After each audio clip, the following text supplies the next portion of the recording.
Altered Carbon is a Netflix series that takes place on Earth in the year 2384. It is an example of a speculative dystopian setting that the author uses to comment on their own context through the use of extremities and exaggerated danger. In the series, humanity has gone interstellar and has found the technology to facilitate immortality through the use of disc-shaped devices called stacks.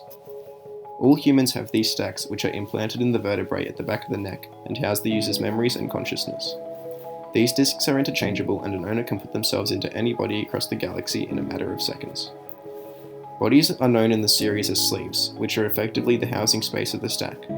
Sleeves can be organic as we currently know them, or even synthetic like robots and cybernetics.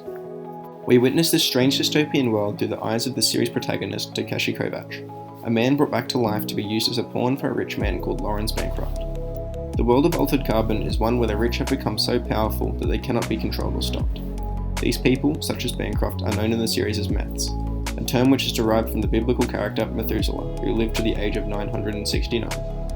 They are given the name because of their ability to regularly re-sleep themselves, unlike less wealthy regular people, to avoid the side effects of aging and physical death.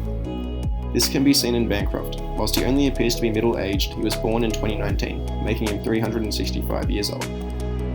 The Meths are so wealthy and powerful that they no longer can be controlled or influenced by their governments and regulators, a trend which we have started to notice in today's society in multinational corporations and how they can influence entire countries and governments. This is witnessed early on in episode 1, when Bancroft's men kick the police out of his home, showing that his power overrules that of the police and the government. This scene reflects the drastic spike in globalization in recent years, where the power and influence of large companies has too spiked as a result.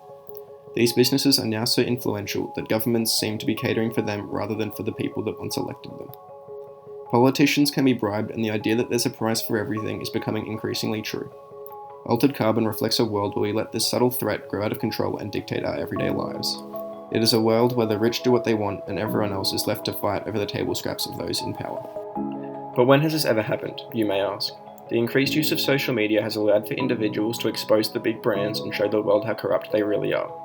Time and time again, oil and mining companies are caught paying politicians to create laws and regulations that only benefit one person, themselves. The only thing that they care about is money, and they will do whatever it takes to get wealthier, including neglecting the everyday person and environment. This isn't to say that nothing is being done, however. With the increasing awareness of the topic, people have rallied together to fight for more regulation on large corporations and transparency in Parliament and politicians.